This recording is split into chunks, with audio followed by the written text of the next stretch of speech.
ସୁଖ। କିଏ ଚାହେଁ ନାହିଁ ଏ ସଂସାରରେ ସୁଖ ଟିକେ ପାଇବା ପାଇଁ। କିନ୍ତୁ ପ୍ରକୃତ ପକ୍ଷରେ ଏ ସୁଖ କହିଲେ ଆମେ କ'ଣ ବୁଝିବା?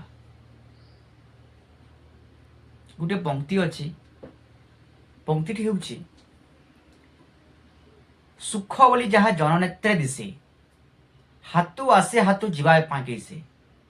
এই ଯେଉଁ ସୁଖ ଗୋଟିଏ ହାତରେ ଆସେ ଏବଂ ଅନ୍ୟ ହାତରେ ଚାଲିଯାଏ।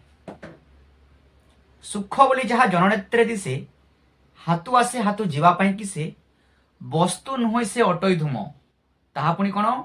ଯେ ସୁଖଟା କୌଣସି ଗୋଟେ ବସ୍ତୁ ନୁହେଁ ଯାହାକୁ କି ଆମେ ଧରିପାରିବା। ତାହା ହେଉଛି ଗୋଟିଏ ଧୂମ, ଧୂଆଁ। ଧୂଆଁକୁ ଆମେ କେବେ ଧରିପାରୁ ନାହୁଁ। ବସ୍ତୁ ନୁହେଁ ସେ ଅଟଇ ଧୂମ, ଅନ୍ୟ ନାମ ତାର ଆକାଶ କୁସୁମ। ଏ ସୁଖର ଅନ୍ୟ ନାମ ହେଉଛି ଆକାଶ କୁସୁମ, ଅର୍ଥାତ୍ ପାରିଜାତ ଫୁଲ। ସମସ୍ତେ ଜାଣନ୍ତି ଯେ ଏଇ ଯେଉଁ ପାରିଜାତ ଫୁଲ ସ୍ୱର୍ଗରେ ଫୁଟେ, କିନ୍ତୁ କେହି ତାହାକୁ ଦେଖି ନାହାନ୍ତି। ସେଇଭଳି ସମସ୍ତେ ଜାଣନ୍ତି ଏ ସଂସାରରେ ସୁଖ ଅଛି, କିନ୍ତୁ ସେ ସୁଖକୁ କେହି ଦେଖିପାରି ନାହାନ୍ତି। ତେଣୁକରି ଏ ସୁଖ କ୍ଷଣସ୍ଥାୟୀ ଅଟେ।